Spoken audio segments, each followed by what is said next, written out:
Honored guests, please join us in standing as the DSU Concert Band and DSU Chorale presents our national anthem.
Please be seated.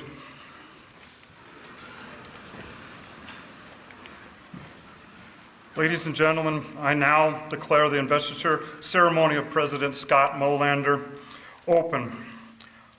I am now pleased to introduce Dr. Holly Grucke, Dickinson State University Provost and Vice President of Academic Affairs.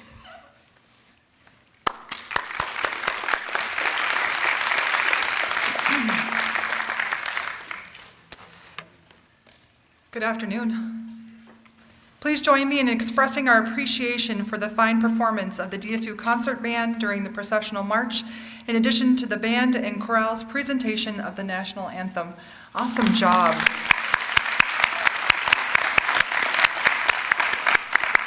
And thank you to Tim Daniel, our senior faculty member, for opening our investiture. Thank you, Tim.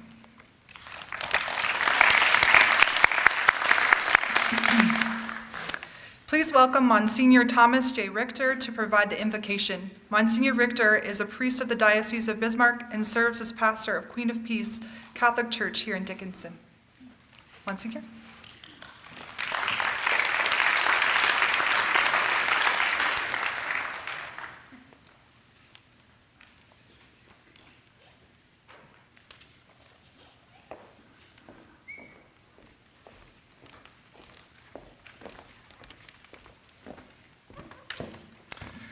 Dr. Mollander, they clap easily. That's a good sign. Congratulations to you. I promise you my daily prayers. Dr. Holly, thank you for introducing me. Let us pray. Heavenly Father, we thank you for the gift of authority. Today we invest President Mollander with that gift. May he always exercise it for the good of others, for the thriving of this university, and in service to the truth.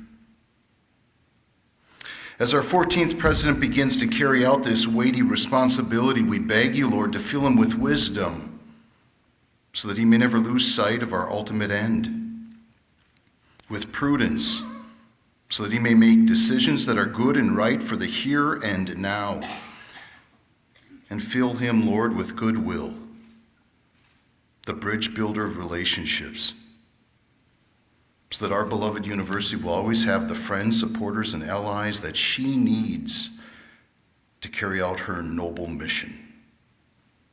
We ask this through your Son and our Lord Jesus Christ. Amen. Father, Son, Holy Spirit, amen.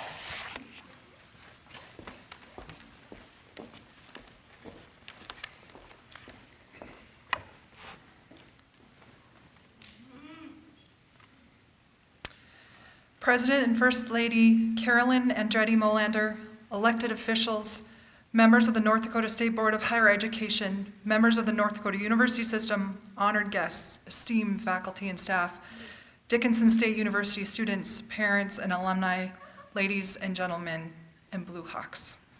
Welcome to the investiture of President Scott Mollander as the 14th president of Dickinson State University. Dickinson State began in 1918 to serve the region by providing high-quality, accessible academic programs to prepare individuals to lead and serve. We are pleased to welcome a new president to help Dickinson State University continue living our mission and preparing students for success. We have with us today many special friends and honored guests, and I would like to acknowledge some of them at this time. Please stand as I introduce you. I would ask the audience to please hold your applause until all of our special guests have been introduced. First Lady Carolyn Andretti Mollander and their daughters Maggie and Sarah. Our local, state, and national government delegates in attendance. Our emeriti faculty in attendance. I see you, you better start standing. There you go. You can't hide in the back. Presidents and delegates from the North Dakota University System and other institutions of higher ed. I also see you. Thank you for being here.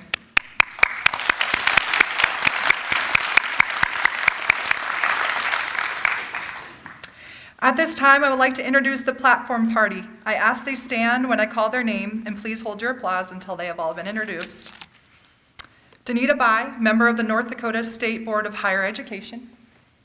Brent Sanford, Commissioner for the North Dakota University System.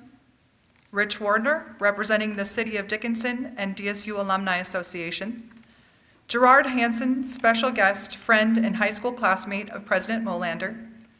Larry Havlick, special guest and friend of President Mollander, and the man of the hour, Scott Mollander, President of Dickinson State University.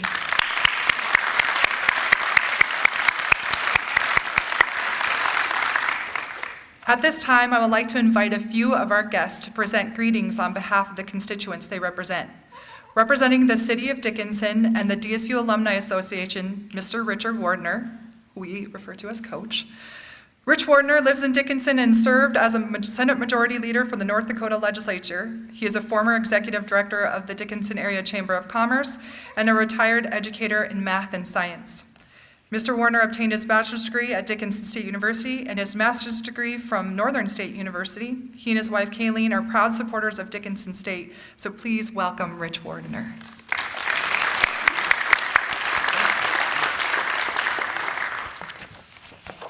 Well, thank you, Holly, and it is a pleasure to be here.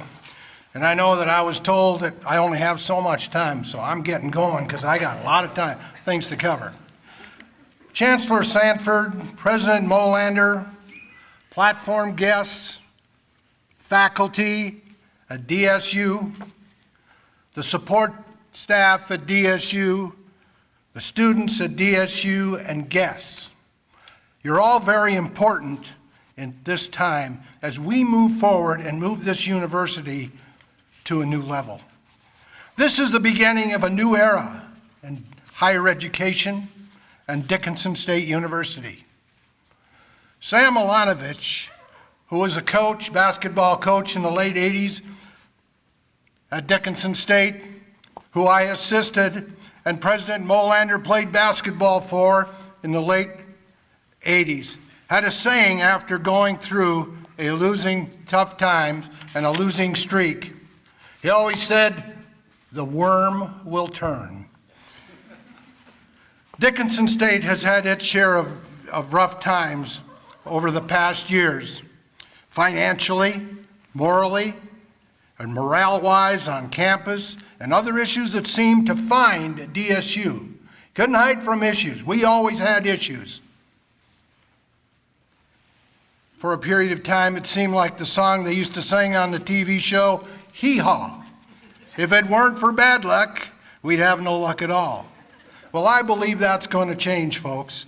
The new leadership of the university system, and I'm talking about Brent Sanford, and I'm also talking about Brent Mollander, Dickinson State University president, are individuals that were born and raised in western North Dakota. And there may be people that question the fact that they don't have a PhD. Well, I'm here to tell you that these people have been very successful. They left the state of North Dakota. They did great things. They were successful. They come back home. They came home to make a difference. They have a PhD. It's an experience. And they know how to treat people with respect. And they know how to help people be empowered. Well, I believe that things are really going to change, and they understand personalities, and yes, they understand a lot because they've seen a lot. Yes, the worm has turned. President Mollander, the community of Dickinson and Southwest North Dakota are looking to partner with DSU in developing young people to become a part of our community, developing job skills of all types. But ladies and gentlemen, we need people trained in the fine arts, the medical, the nurses. We need people with leadership skills. And most important of all, we need secondary and elementary teachers. You know, one of my biggest concerns is who's going to develop and train the next generation of our young people? And I say that because of the mental issues, the mental behavioral issues that we have in our schools. We need dedicated people, and they need to be trained right here. President Mollander, in your presentation to the community during the hiring process, you made this statement: we need to have a career path forward for all students, no matter their course of study. And I agree with that. The community likes that you have a vision for all students. All students. What is so encouraging is that you have lived it, developing and operating a multi-million-dollar company from scratch. Now you have an opportunity to work with the community of entrepreneurs. And I'm going to mention them because they are the partners. They want to know the president. They want to know you, the faculty. They're very interested in what you're doing. TMI. TMI is a big furniture company in Dickinson. Do you know where it started? 7 people working in a cabinet shop. Steffes Corporation. Steffes Corporation started out building church furniture on the south end of Dickinson with a few employees. Today they've got plants in Grand Forks and the Carolinas and in Texas. Baker Boy. Baker Boy started with a family bake shop in downtown Dickinson. Today, they are selling product all over the United States.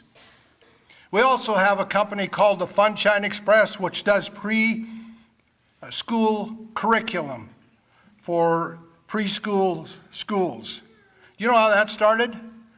The dad threw in $100, the daughter threw in $100, and now you have a company that is sending curriculum at least to 4 or 5 states in the area to preschools. This is a community, President Mollander, that breeds and breathes entrepreneurship. They're not just looking for skilled workers, but I'll tell you what they're looking for. They're looking for quality of life.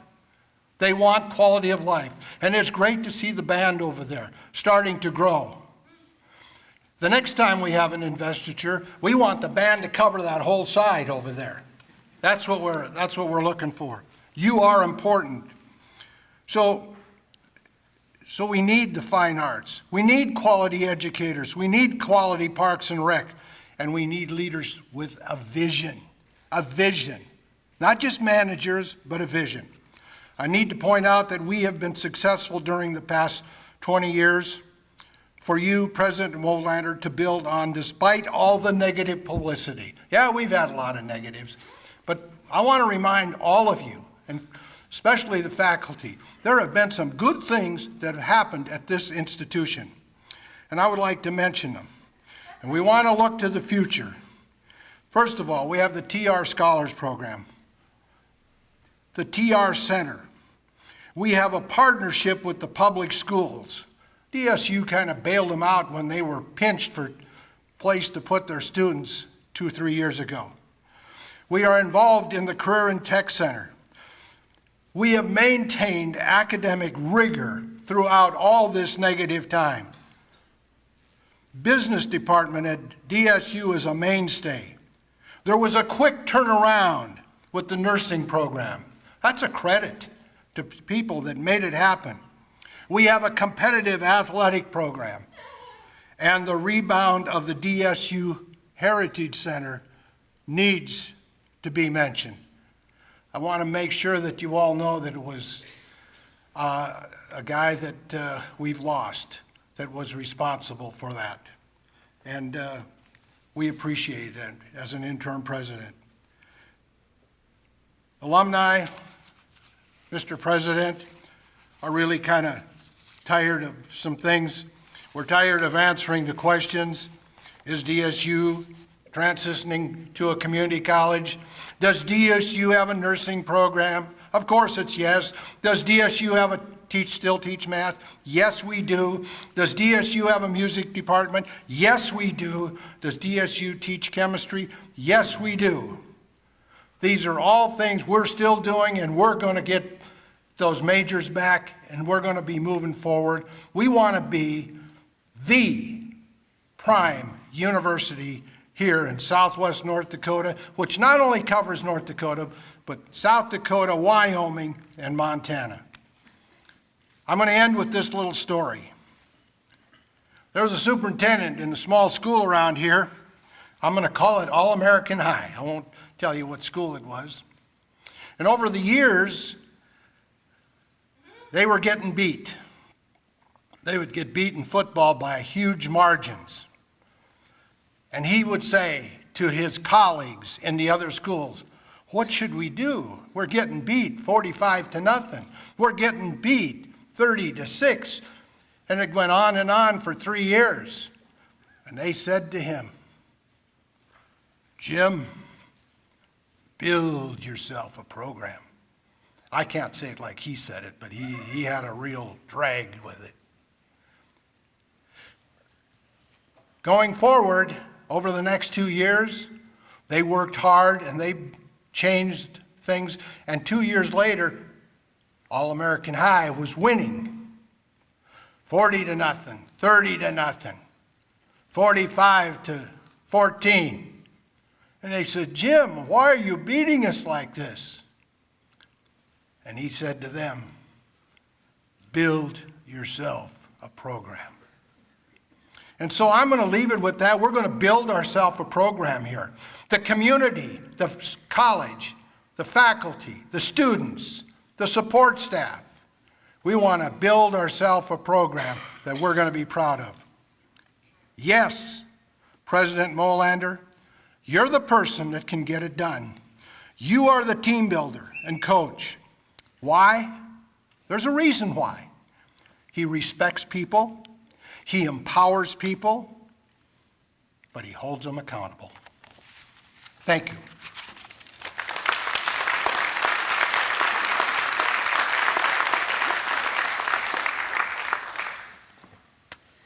Our next speaker, Gerard Hansen, was raised on a farm southwest of Crosby, North Dakota. Gerard graduated from Divide County High School alongside President Mollander in 1983, and they've been lifelong friends. I'm sure he has a few stories.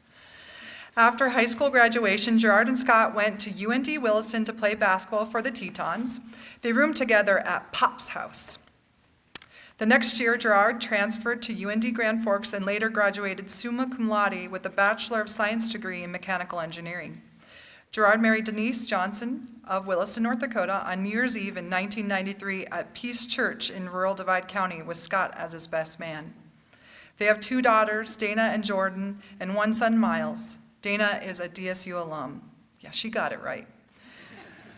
Following college graduation, Gerard was commissioned into the U.S. Navy and served in the Navy Nuclear Submarine Force on submarines and ashore, until retiring from active duty in 1995.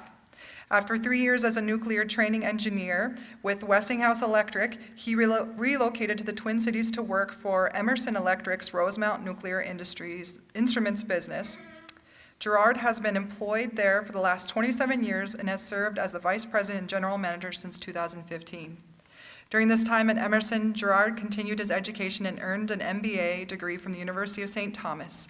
He also served in the U.S. Navy Reserve until retiring at the rank of commander. Please help me welcome Gerard Hansen.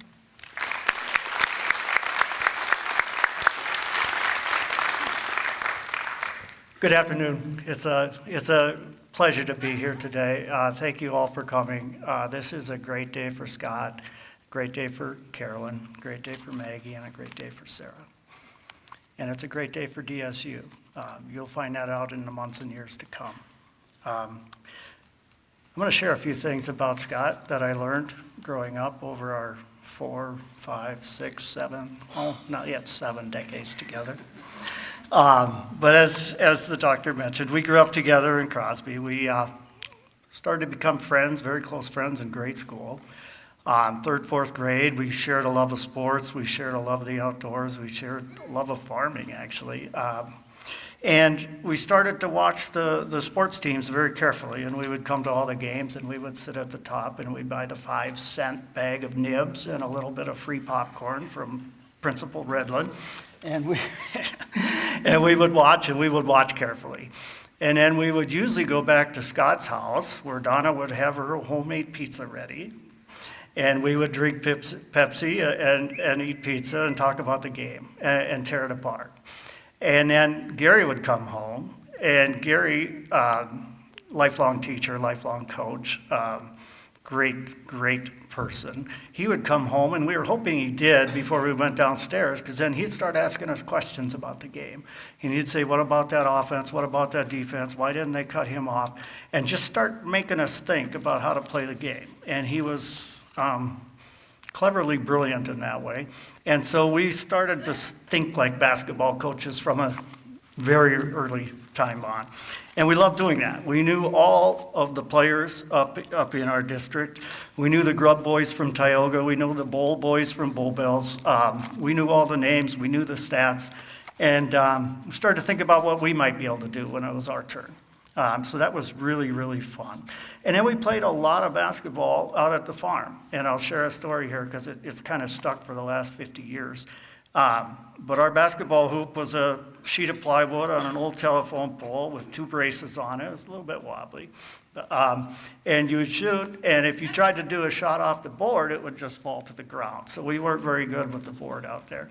And if you hit the front of the rim, it was loose because the wood was old, and the rim would come down about 6 inches, and then it would snap back and hit the plywood, and it would have this ba-domp sound, ba-domp. And then so a missed shot for the rest of high school would be a ba-domp.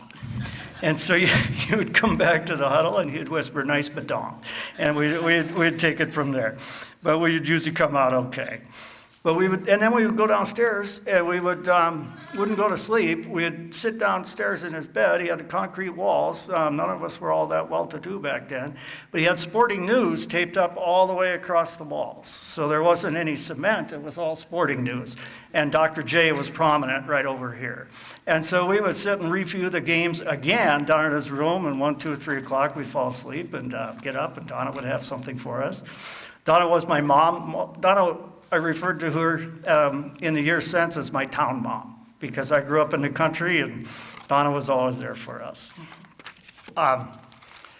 Continuing on, through junior high, through high school, we still shared a love of sports and outdoors. And at 14, at this time anyway, you could get your farm permit. Who knows what a farm permit is?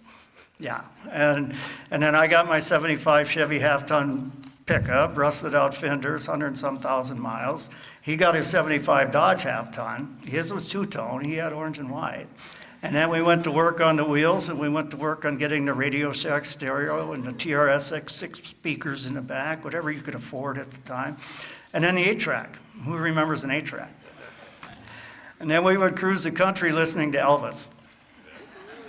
If you don't know it, Scott was and is a huge Elvis fan. So if you want to catch his attention, play Kentucky Rain somewhere in the background, and he might even sing for you. Maybe don't do that. But we would cruise the roads, we'd check the crops, and we would talk sports, we'd talk girls, we'd talk everything that you talk about when you're 15. We'd shoot gophers. It was a great, great upbringing. And I loved every minute with him. It was so fun. And I would mention, too, that I don't know if you're into pickups at all, but the Dodge at that time had the vents down on the side. And the Chevys did, too, but the thing about the Dodge vents at that time is they would hold up to 18 beverages. So you could put your water in there, or you could put your Pepsi in there, or whatever it is, And we would drive around like that, but you don't do that anymore. So, and just to give you a sense of how closely we watch basketball and how in love we were in with the game, I told Scott before he came out here, I got a quiz for him. I didn't tell him it's in here. I just told him I've got a quiz for you. So now it's his time to shine, and here's the quiz. I want him to name the starting 5 of the 1980 Newtown Eagles Class B state championship team. David Marset, Kenny Hall, Mark Fox, Cyril Chase, and who am I missing, Barry? Barry Whiteout. Barry Whiteout. There we go.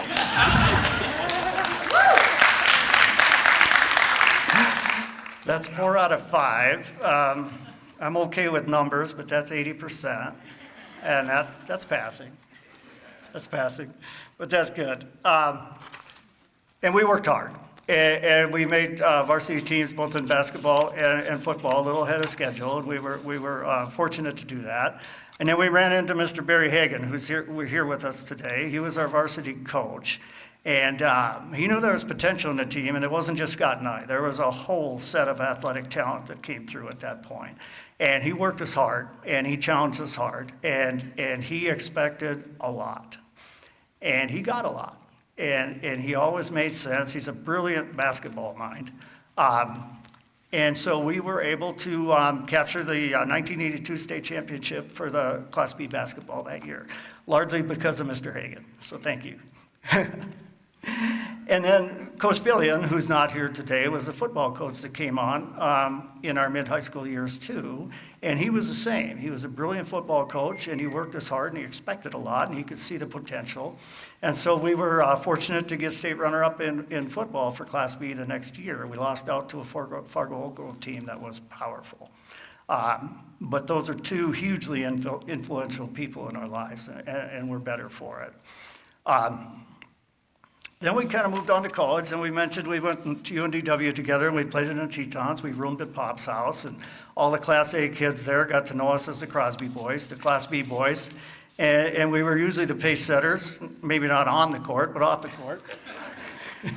And so they came to enjoy our company, and we had a great year. And then it was time for me to move on to UND and pursue some other things, and time for Scott to come down here and excel in athletics and in academics. And then from there, we've just kind of stayed in touch. But I'll tell you a story. Between our junior and senior years, we used to vacation down in Detroit Lakes, Minnesota. And if you remember, maybe some of you remember back in the 80s, that was the spot to be, especially on the 4th of July. And so we went down there one long weekend over the 4th, and we'd talk to people, and we'd say that they'd ask us where we're staying, because we were in town for 3 days. And we said, we're at the Galaxy Motel. And all the locals said, well, we don't have a Galaxy Motel. And that's when we kind of said the rest of the story is the Galaxy Motel is the Ford Galaxy 500 car that he drove. And so we would spend many nights in that car with a full trunk and some snacks and just have the best time. And then we'd go our own ways again. Great memories. And actually, during one of those trips, a girlfriend that was with us at the time caught a picture of Scott on the public beach in Detroit Lakes, and he was laying out reading a book. And the book he was reading was The Art of the Deal. Now, some of you might remember who wrote that book. That was Donald Trump, and that was some time ago. But that was a little foreshadow of things to come. He was always thinking ahead and on the next things and what might be possible for him. So I always admired him for that. And then as it was mentioned, he was my best man in my wedding, and I was in his.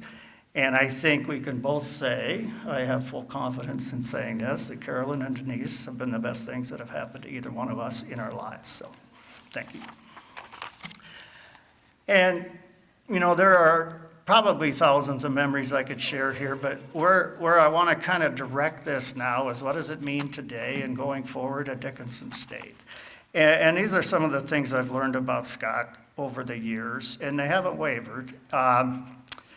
And Mr. Warner talked about some of this too. I would say first it's his love and respect for family and the pioneers that came before us. He has a deep appreciation for the homesteaders, for the pioneers, for the folks that came before us, the struggles they went through to build the life that we have.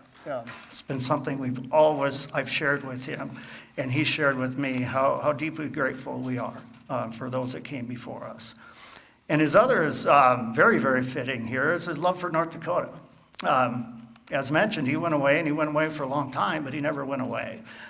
He would come back often. He would farm. He kept up some land on the family farm. And he kept a house. He bought a house next to Donna's house. So the girls could come and ride the ATVs and drive the tractors and spend some time with Grandma and Grandpa. Not many people do that, actually. So that's a testament to his love for the state. And he also has a fundamental kind of natural, like his dad and like his mom, a natural deep respect and understanding and belief in education. And education can take many forms. This is an academic setting. This is hardly the end of things. But it's one very important step in things. But he's a life learner. So you go from here and you get your theories and you start practicing them. And you start honing your skills and you start sharpening your saw and you never stop learning. And he has a deep appreciation for that. He also shares this with his dad. His dad was our teacher for many years. He taught history and some other classes. But Gary had a great heart for the kind of less fortunate or the underdog or the less popular kids. And he would seek them out and he would check their homework and he would ask them how their lives are going. And, you know, all the jocks or whatever you might think of, the popular group, Gary knew he didn't have to spend a lot of time with them. He would spend his time in the corners, and he'd make sure everyone was involved and engaged and knew his name and knew he cared about them. You'll see that with Scott. If you haven't seen it already, when you see him around campus, he will be seeking out people and meeting you. And he'll introduce himself, and he'll ask you a few questions about you, and he'll listen. And 2 or 3 months later, you might run into him again, and he'll remember. And over time, that type of relationship building innate ability is very, very powerful. So I can't wait for you all to experience that. And then I think the other thing I would start to close with here is his skill in a leader, his natural leadership ability, and certainly that's appropriate as the president of the university now. But here's some things I've seen over the years in my leadership roles through the Navy and through the corporate America other experiences. I've been leading people now since I was 23, I guess. And the basic tenets of leadership don't change. It doesn't matter where you apply it. These kind of got to be there. And Scott has those. And the first is ethics and integrity. Your word has to be good. And you know, the common definition of ethics is how you behave and what you say when no one is looking. And Scott has that in spades. You'll never have to worry about anything in that area. Another thing you need is a work ethic and persistence. You just need to get up and get after it every day. And that might mean a Saturday, that might mean a Sunday, that might be a Tuesday night. You keep moving, you keep driving. That's infectious. When other people see you do that, they start to do that too. You have to be able to network. You have to meet people at all levels. Walk with kings, keep the common touch, the Kipling poem. Scott's very good at that. And you have to be able to network, build relationships, and build trust. I think trust is something that this university will come to reap the benefits of for years to come under Scott's leadership. He's charismatic. He attracts people. People want to be around him. And that's something you're gifted with or born with. And when you have it and you exercise it well, it's very powerful. And he does. The other thing you need is the ability to absorb setbacks. This university's had some setbacks. You adjust and you drive on. You learn and you drive on. And sometimes it's not always easy, but there's few straight lines in the world, right? The goal is there, you're here, you think you're gonna walk a straight line, you never do. It's a zigzag, and it's 2 steps forward, 1 step back. You keep going forward, and he'll demonstrate that. He also understands the power of teams. He's confident but not arrogant, and he understands kind of the right definition of success, where if the university wins or the team wins, we all win. It's not about him. It's about the team, the organization, and everybody in it. And you'll come to see that as well. And with that, you build a lot of loyalty, and you build a lot of trust, and you build a lot of credibility. And so you'll see that as the weeks and months and years go by here. So in closing, I do want to commend DSU and the higher Board of Education here for making a somewhat unconventional and maybe bold choice in the eyes of some of putting Scott in the president role. You won't be disappointed. I think the time is right for him. This is the right role for him. And you're in great hands, and the future of Dickinson State is bright. Thank you.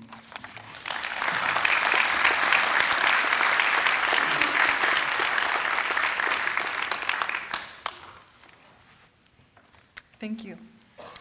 Another special guest and friend of President Mollander, Larry Havlick, brings a unique perspective and decades-long friendship to today's investiture ceremony. A Wisconsin native, Larry earned dual Bachelor of Science degrees in Business and Marketing from the University of Wisconsin. His career journey has taken him through Chicago, Dayton, and ultimately back to Indianapolis, where he's lived for the past 27 years with his family, thanks to a very persuasive wife and his longtime friend, Scott. Larry and Scott first met in the March of 1989 while working at a Foot Locker store, a chance encounter that sparked a professional and personal bond that lasted over 3 decades.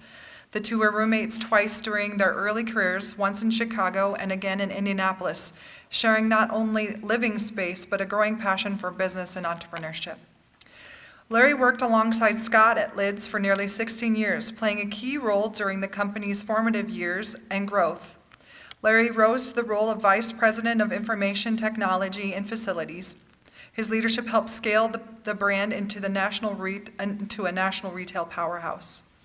Today, he serves as the Senior Program Manager for Flight Operations at Republic Airways, where he continues to blend his entrepreneurial roots with the operational enterprise to help Republic Airways soar, supporting flight operations and pilot development with the same passion and precision that defined his career.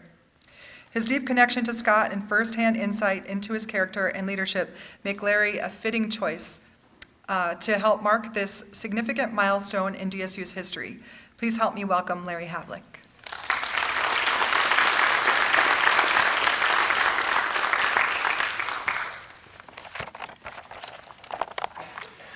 Good afternoon, everyone. I want to begin by saying how grateful I am to be here today. I've known Scott for over 30 years. We've lived together, laughed, cried, shared countless life moments. He was best man at my wedding, and Scott and Carolyn are godparents to my daughter, Abigail. Cancer's touched both of our families, but through it all, we've grown stronger together and are lifelong friends. And I have to say, I never thought at a time I'd ever imagined that Scott, I'd be calling him Mr. President, so I'm going to have a hard time with that. So recently, I took a confirmation class with Franklin Covey on change management. And the instructor had a simple ritual. He'd shout, "Clap," whenever someone shared a life event, and we'd all clap in unison. It was a fun reminder that work is not just about tasks, it's about people and the moments that shape us. So today, I'd like you to borrow that tradition, and let's celebrate Scott's journey. Whenever I say clap, you need to join me. So let's take a test and see if we can figure this out. Clap. Yeah, you guys are good. You've done this before. Okay, so I know some of this, I did have some things that Gerard talked about, so I'm trying to skip through those because it's kind of redundant. But I agree wholeheartedly with everything that he said. Scott is a very unique individual, but you'll find that he is probably the most genuine and infectious person you'll ever meet, and you just can't wait to talk to him the next time. At least that's how I feel. So right after college, we met at Foot Locker in Chicago at a Foot Locker training program. I'd been there. We're two young farm boys from small towns, Wisconsin and rural North Dakota, thrust into the bustle of really kind of inner city Chicago on the heyday of Michael Jordan and the Bulls. So we were living that life along with the Cubs. The Cubs were in the championship. A few months we rented a place. A few other trainees we got together.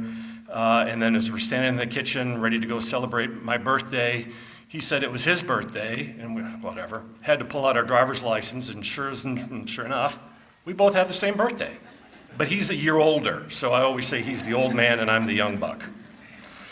So not long after we moved, and I moved to Indianapolis to my Foot Locker store, Scott earned his stripes as an assistant manager, and he also transferred to Indianapolis, and we lived together. After he advanced to store manager, he started to ask big questions like, why are baseball caps such a footnote in retail? His analysis of everything that he does, whether it's in life or in business, he tries to understand why. So why not capitalize on a booming market? Why not go after it? And that's what he did. His curiosity, Scott answered his one question. He left Foot Locker and opened the very first Hat World store. I missed a couple claps. Can we go back? That's okay. Around that same time, he met the love of his life, Carolyn, who has been his steadfast partner ever since. As Scott built Hat World, he convinced me over dinner in Indianapolis to join him. So I picked up my wife, my young son, and my 2-year-old daughter. We packed up for Dayton, Ohio, and moved with Scott for the third time into his house, where Scott and Carolyn hosted our family for a period of time. That's a good clap. So then over the next 16 years, we saw Hat World's evolution, countless acquisitions, and the birth of Lids, the brand, and its transformation of a global retailer with now over 1,000 stores. Scott then branched into sport uniforms and team equipment, a sector he's always been passionate about. Sport seems to be the theme here, by the way, so kind of keep that in mind, DSU. Scott never lost sight of what really matters, the people he worked with and the community he served. He always believed that work-life balance isn't a buzzword, but a necessity, and that employers who take the time to understand each person's needs, listen, and understand their goals would unleash fair engagement and innovation. When it was time for a new chapter, Scott turned to teaching. He shared his entrepreneurial spirit and real-world lessons at various colleges around Indianapolis, Indiana Wesleyan, Indiana State, and most recently Butler University, shaping the next generation of leaders in the same passion that built Hat World. Though every milestone, challenge, and triumph, Scott has been a brother to me. He cheered on our highs, offered insight at our lows, and welcomed families into his home. So today, as Scott Mollander steps into his role as president of Dickinson State University, let's salute not just his achievements, but the values he carries from farm to fortune to academia. Integrity, curiosity, and commitment to people. Scott, thank you for modeling how leaders can drive change while staying true to what matters most, will all be better to have been part of your story, and we can't wait to see how you inspire the Blue Hawks next. Please join me in one final thunderous clap for Scott President Mollander. Congratulations, my friend, and here's to your next great chapter.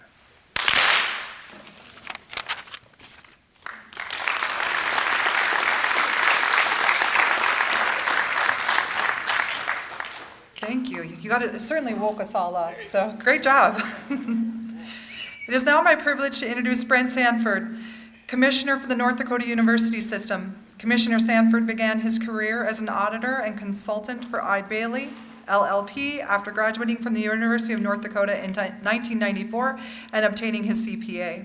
He later became the Chief Financial Officer of Transwest Trucks in Denver, Colorado, before moving back home to Watford City in 2004 to own and operate his family-run car dealership.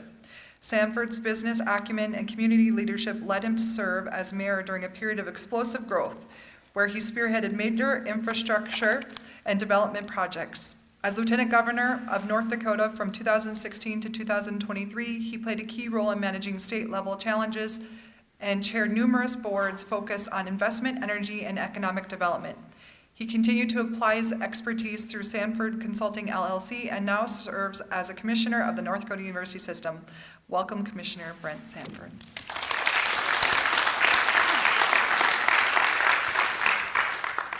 Thank you, Holly. I tell you what, listening to Coach Wardner reminds me of being in the Senate. And I want to be in Dickinson somehow, but I don't know if that's my next step or not.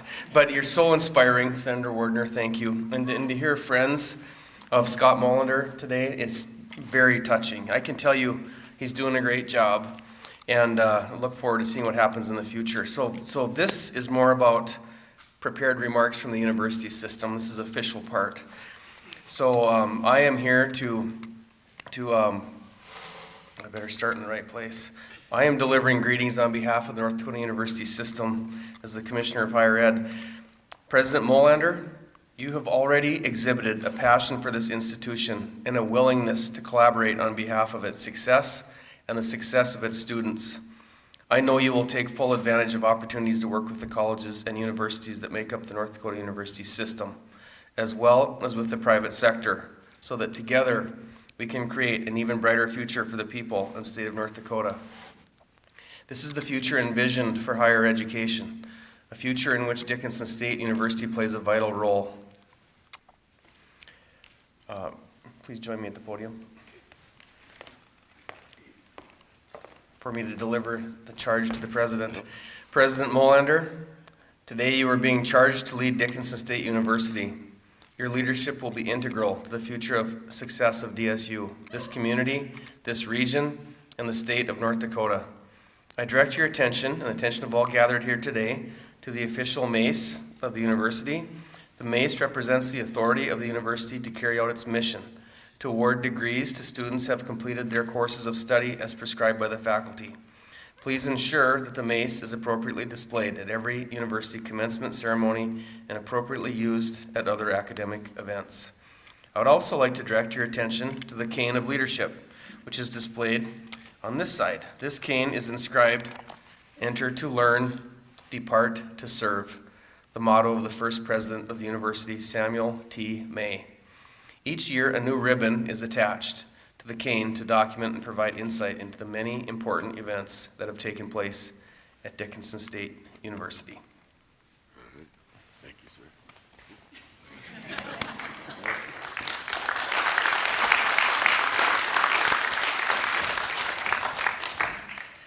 Thank you, Commissioner Sanford, for those remarks. As an institution of higher learning within the North Dakota University System, Dickinson State University relies on the guidance and support of the North Dakota State Board of Higher Education. With us today from the State Board of Higher Education is Danita Bai. Danita has been a business owner and leadership coach for businesses in science, technology, engineering, and manufacturing industries.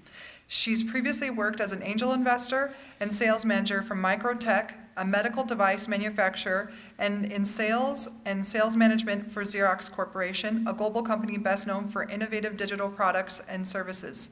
She has a master's in transformational leadership. Please welcome Danita Bai.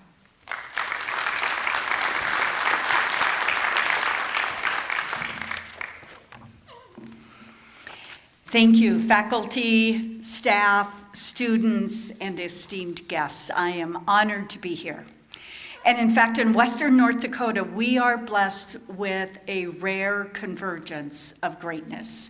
I grew up on the Triple T Ranch between Stanley and Newtown, lived in Minneapolis for 30 years, and then moved back here 11 years ago to a great North Dakota. Greatness. Dickinson State University is a beacon of academic excellence and leadership development. Next, we have the Theodore Roosevelt National Park, a living testament to resilience. And then we have the Theodore Roosevelt Presidential Library, a center of civic reflection and bold vision, and all of that is here in southwestern North Dakota. So today we invest President Mollander with the leadership of DSU. We recognize a steward who understands the power of place and the promise of people here in this region. His strategic vision, along with his commitment to cultivating leaders, will echo across our state and our nation. I was part of the search team that was involved with choosing President Mollander. And I firmly believe that under his guidance, that NDSU not only can be, but will be a national treasure that will shape character, inspire action, and elevate the frontier spirit that defines North Dakota. I believe that President Mollander not only has the leadership acumen, but the wisdom, the insight, the knowledge, and discernment for this next era of DSU. I am extremely optimistic that DSU becomes not only a treasure in North Dakota, but becomes a national treasure because of the work that you will launch in this next era. And so it is with that President Mollander, I'm asking you to stand near the podium. Here is my instructions. President Mollander, before officially installing you as president, Commissioner Sanford and I are pleased to present you with the university's official chain of office and presidential medallion. And this chain of office is emblematic of your authority and your responsibility, and the presidential medallion bears the university's seal. And so we ask that you wear the chain and medallion with the university's official presidential regalia on all appropriate occasions.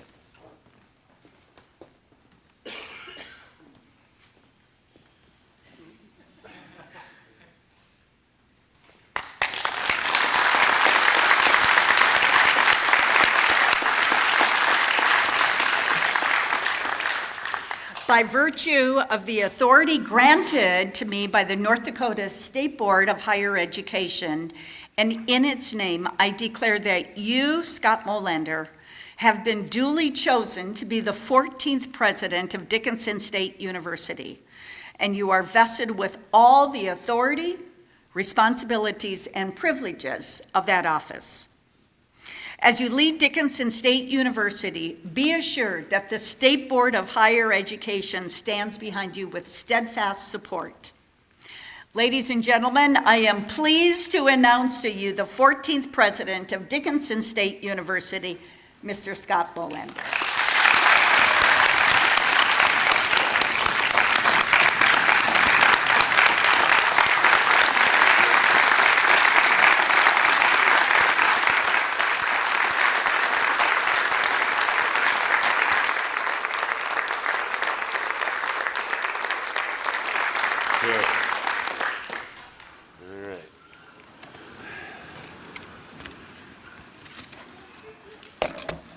Thank you, Commissioner Sanford and Board Member Bai.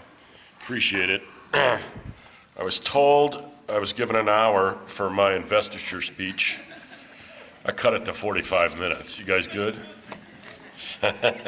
Thad, no, it's okay. Also, thank you, Monsignor, for the invocation. Thanks, Coach, for the words. Gerard, Larry, thanks for keeping it clean somewhat. I know I'm going to get questions now, and people will corner me, but yeah, and a lot of people didn't know this, but every time they called him Senator Wardner, I'd go, no, Coach, no. And it happened in meetings, and I'm glad he's here because he's still coaching me now, which is fantastic. So good afternoon, everyone. I'm still pinching myself that I'm standing here today, that's for sure. I'd like to begin by acknowledging, obviously, the faculty here, which together we're going to do great things for this region and for this school. The staff and the students, the alumni and the community, and all the friends at Dickinson State for being here today. I certainly appreciate the trust the State Board of Higher Education and the entire DSU Search Committee has put in me, given the privilege of leading my alma mater. I can only imagine the discussion behind the closed doors on what happened there. They're like, really? We're going to go with a guy who sold baseball hats for a living? Oh my gosh. So, but the DSU community, I've been here about 100 days and everybody's been so welcoming. It's just been incredible. The support I've been given so far, hopefully I haven't made too many people mad yet. I know it's going to come, that's for sure. But the support has been overwhelming, and it's just been awesome. There's also some people who I wish were here, but God took them early.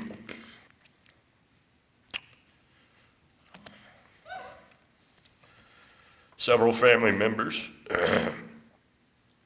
my brother-in-law, who'd be making faces in the front row at me right now. I know he would be having a spitball machine. And my grandparents, who had a great influence on my life. Anytime you think you're having a tough day, just think about your grandparents. You know, they faced more than any generation has ever faced. And hopefully we never have to face everything that they did. Thanks, Coach, for being here today. Means a lot to me. Also, my father-in-law and my mother-in-law, who I wish were here today. Aldo and I were as thick as thieves, so I don't know how you can call it getting into trouble when you're with your father-in-law, Carolyn. But somehow I was always in trouble when I was with my father-in-law.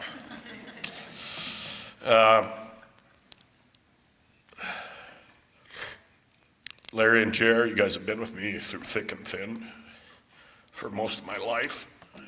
And those are the kind of friends you, I am emotional, but I also got a really bad cold. It's been kicking my butt for a couple days and allergies. Thanks to my mom, Donna, who's supported me in everything I've tried to do. Love you, Mom. The other person who I wish was here sitting next to Mom's my dad. As Jer said, he had a passion for success for everybody, and he wanted everybody to fulfill their potential, no matter who it was. I miss him every day. He was just somebody you can definitely look up to. My daughters, Maggie and Sarah, whose unwavering support and love are really incredible. Two fantastic young women who I'm very proud to call my daughters. I love you both so much. And of course, the most important person in my life, excuse me, we did this at our wedding day too. My wife, Carolyn. I know she's about to tell the story. Wait till you guys hear this story. Get about 2 glasses of wine in here and you'll never, yeah. Without her support and confidence, I wouldn't be here today, that's for sure. Since we met, she always forgets this day, but I never do, January 13th, 1996. Talking basketball, of course. But at least she liked basketball, so we had something in common from the start. I'd add a couple other comments about that day, but I'm going to save those stories for another day. and they are funny, but thank you from the bottom of my heart, honey. And my final thank you would be to God for guiding me here today.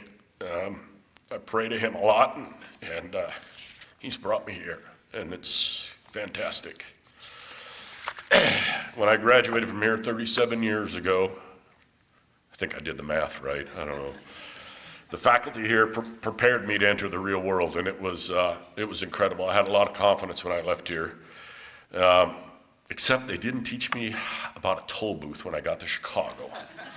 I was not ready. I literally went down there to the toll booth. I'm like, what do I do? I backed up, went up to McDonald's, got some quarters, went back down, and the cop pulled me over and he goes, what are you doing? And I showed him my driver's license. He goes, okay, I got it. But there is one faculty member I'd like to acknowledge, George Berger, who was my teacher here for only 1 year, and he helped co-found our company, and he was a phenomenal guy. He came from the real world and just gave me all kinds of confidence, and he helped co-found our company years later, and he was something else. But the one thing that has not changed here, and I can tell after being here for 100 days, the faculty that cared for me back then, they still have that same passion here today with this faculty here. I've seen it in many, many meetings, and they're all focused on the students, and that's why we're here. Because they really care about student success. And I agree with what everybody said today. We have such an incredible opportunity to help shape our leaders here for the future at DSU. And I know the faculty is ready for this. And this is the most important part of a young person's life, is right here and now. And DSU has been part of this community and region for over 100 years. And as a couple people have mentioned, the goals and the vision I laid out on March 27th in my day here during the interview process have not changed. The students are the why on why we're here, and we need to stay focused on them so they can turn knuckleheads like me into doing something worthwhile. Okay, we built a company that was built around culture and around family, and we're going to do the same thing here. And Gerard was right. I want to create a campus that's vibrant and has a passion for learning.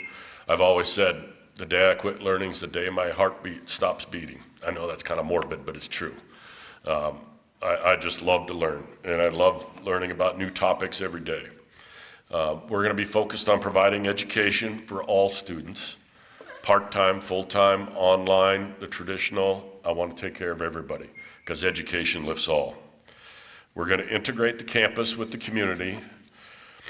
We have many community members and alumni who are very passionate about DSU, and you can shape passion because passion is manageable. Okay, and I think together we can definitely move the region forward as an enviable place to live and work. Okay, I want to create a culture that everyone wants to be part of DSU. This is going to be the place to be. And we're going to focus on our people, and I will focus on taking care of all the people and our students. And we'll focus on meeting, the regional employment needs. That's our goal. That's our mission. And I'll be personally visible. And I know this seems like a short list, but there's a lot of activity here to accomplish these goals. And it's really, really important that we execute on these goals. A lot of people see this thing. I write on my board, strategy is a commodity, but execution is an art, and we need to execute.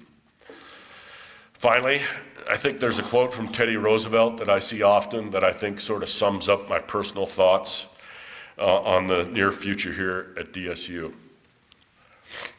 Far and away, the best prize that life has to offer is the chance to work hard at work worth doing. This hard work is worth doing, and you're going to get everything I have to give. Thank you.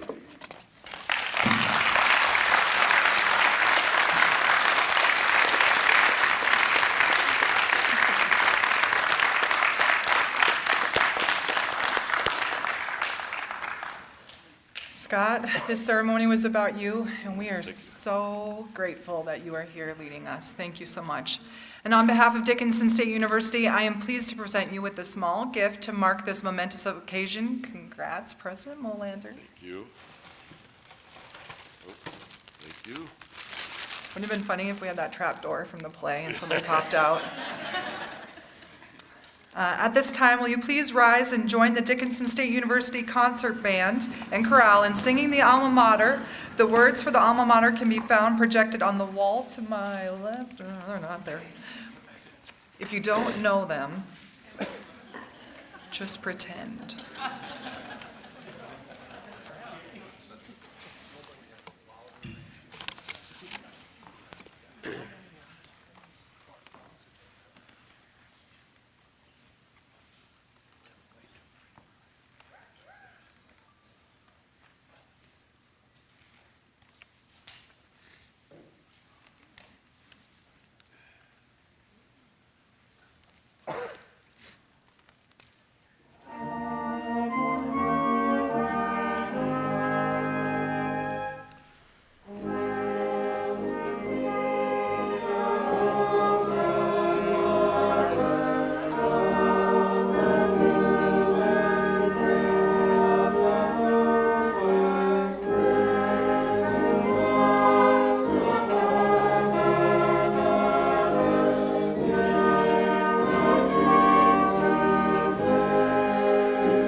Ladies and gentlemen, please be seated.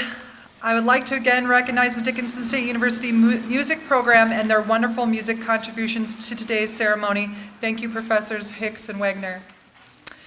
My sincere thanks to all who have joined. Yeah, we can clap for that. I'm good with that. My sincere thanks to all who have joined us this afternoon and evening to celebrate, and to all those who have made this day a special one for President and First Lady Mollander and the university. As we close the ceremony today, I would ask that you please remain seated during the recessional. And please join us for the social at the DSU Student Center following the ceremony. Tim, it's your turn.